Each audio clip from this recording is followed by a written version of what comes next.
Откако и Германија како најмоćната членка во Европската Унија за време на посетата на Штефан Филе ги прифати заклучоците на Европската комисија во кои се предлага на Република Македонија да и се даде датум за отпочнување на пристапните преговори, на што веројатно е дека и Атина ќе легне на брашното, од Софија и натаму продолжуваат со фабрикување на уцени, ултиматуми и давање нови предуслови кои се граничат со невозможното.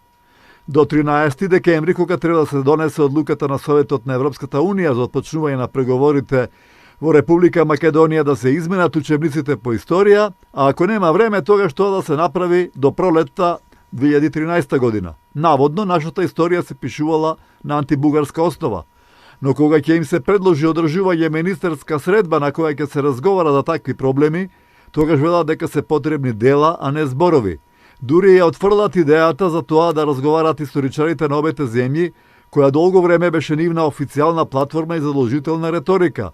Наводно, кај нас сме немали историчари, така тврди нивниот поранешен висок државен функционер Божидар Димитров, кој беше одговорен за прашањата на диаспората, а кој заедно со познатиот Каракачанов од ВМРО БНД се најекспонираните мршојатци од соседна Бугарија, која иако е членка на ЕУ и НАТО, се уште не може да се слободи од сеништата на минатото, нити да ги менува навиките од 19. век.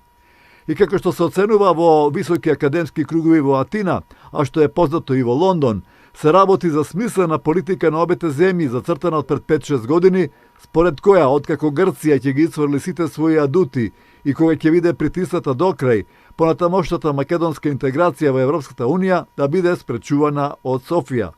Ова беше најавено од нивните европратеници, а потоа и нивните медиуми кои трубат за некаква антибугарска кампања во Македонија, а сега се манифестира и од највисоки политички личности, од министерот за надворешни работи па се до претседателот на државата. Подсетуваме и на изјавата на премиерот Бојко Борисов дека за нив предлогот на Нимиц, Северна Македонија, не бил прифатлив како решение за проблемот со името, бидејќи имплицирал постоење и на Пиринска Македонија. Министерот Младенов порача дека ние сме имале малцински претензии дека Бугарија нема да дозволи некој да и се плетка во незината историја. За какво малцинство зборуваат ако се знае дека кај нас со пописот е регистрирано постоење на само неколку илјади бугари? А ако се работи пак за македонците во Пиринскиот дел, тогаш да видиме зошто тие немаат право да регистрираат своја партија и покрај одлуките на Судот за човекови права во Страсбур. Инаку според нивните официјални ставови, ние не сме ништо друго освен неосвестени бугари. Зборуваме и на бугарски јазик, на западен дијалект и без да го знаеме тоа. Еден нивен поранешен претседател на држава тврдеше дека Македонија била најромантичниот дел од нивната историја, а забораваат дека во Првата светска војна влегоа заради грабеж на дел од етничката територија на Македонија, а во Втората светска војна од исти мотиви беа на страната на фашизмот и на Адолф Хитлер.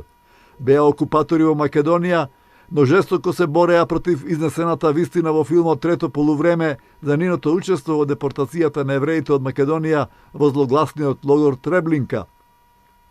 Идејата заеднички да славиме историски настани не е нова. Пред 6-7 години инсистираа така да се одбележи празникот 2 август и Илинден, денот на Илинденското востание, но како што пишува поранешниот амбасадор Ристо Никовски, оваа понуда е класично подметнување на кукавички јајца. Проблем е што целта на Бугарија е да славиме заедно, ама сите како бугари. Тие осознаени, а ние се уште не. Сакаат индиректна потврда дека македонците не постојат, дека тие биле некаква коминтерновска творба. Го плукаат нивниот екс-председател Георги Димитров, кој дозволи во Пиринска Македонија по завршувањето на Втората светска војна да бидат отворени училишта, театри и други културни институции на македонски јазик. Сакаат да поентираат според истите историски синдроми поради кои во почетокот на 1940 година со оружје се обидува да ја освојат Македонија, а сега се обидуваат со итрина да не пренесат жедни преку вода. Тие не се подготвени заеднички да слават двата народа, и македонскиот и бугарскиот, оценува Ристо Никовски. Од друга страна, негативниот третман на Бугарија во македонските медиуми, посебно во однос на нивните акции за невозможување на регистрацијата на политичката партија Омо Илинден Пирин или одбележувањето на годишнината од смртта на Јане Сандански кај Роженскиот манастир, не е ниту 1% од долготрајната бугарска антимакедонска кампања која ескалираше во последно време. Историски настани, заеднички можеме да славиме само како македонци и бугари, со претходно усогласен проглас напишан на два рамноправни јазици, бугарскиот и македонскиот, и врз основа на договор за пријателство и соработка, кој поради неприфатливи бугарски претензии и ставови беше отфрлен од наша страна. Софија мора да разбере и прифати дека нашиот македонски јазик, мајчин, бабин, прабабин јазик кој фигурира како официјален јазик во Обединетите нации, кој се изучува на многу странски катедри, не е јазик кој произлегува од нашиот устав, како што е означено во меѓусебната декларација што беше подпишана во 1999 година. Македонскиот јазик во уставот е само забележан како нешто свето и трајно, кое нема да го менуваме нити по цена на членство во Европската унија или НАТО. Не обвинуваат дека сме ги расипувале добрососедските односи, дека бугарското малцинство во Македонија не ги уживало своите права. Кое е бугарско малцинство кога 3 бугарски официјални публикации тврдат дека во Македонија живееле 1.400.000 бугари или дека нема македонски јазик, туку само западно-бугарски дијалект? Па на кој јазик е напишана заедничката декларација од 1999 подпишана од премиерите Костов и Георгиевски, на која постојано се повикуваат? А токму таа декларација и помогна на Бугарија да стане членка на Европската унија, бидејќи со неа докажа дека таа нема проблеми со соседите. Но да се очекува некаква принципиелна политика од Софија е мошне тешко.